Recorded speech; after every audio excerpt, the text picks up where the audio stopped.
Good morning, everybody. Hope you're having a great day. It really is beautiful out today. And I'm so excited to share with you today. It's this thought on success and failure, seemingly at the same time, which in a lot of ways we can identify with, and we can see happen in our own lives. You know, it's the story of Elijah, this prophet of God.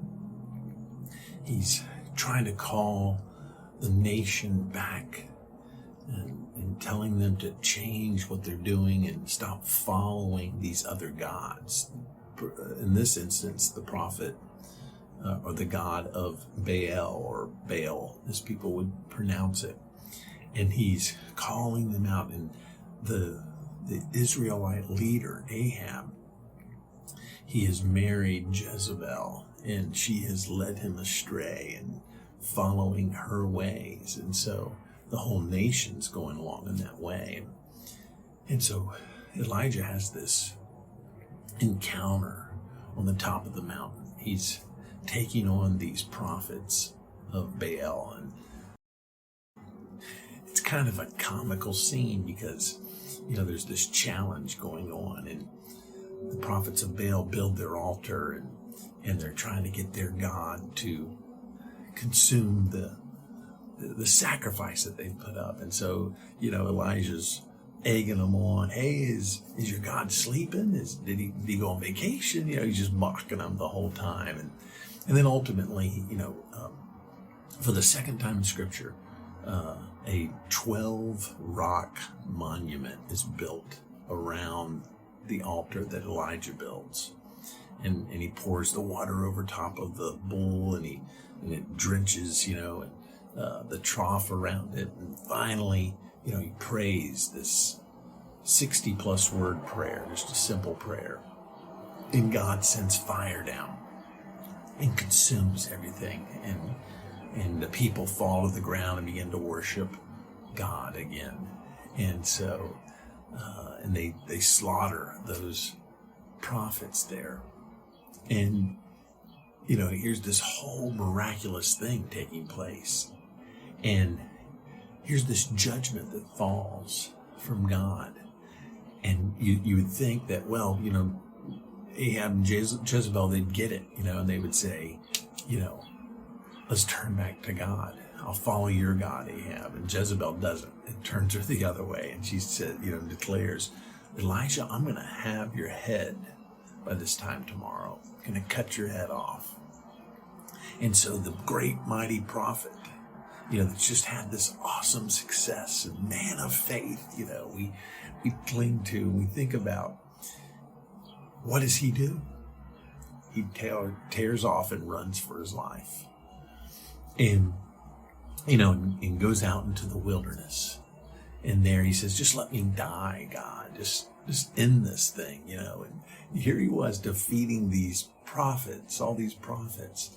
And one person, this queen, you know, is threatening his life, and he hightails it.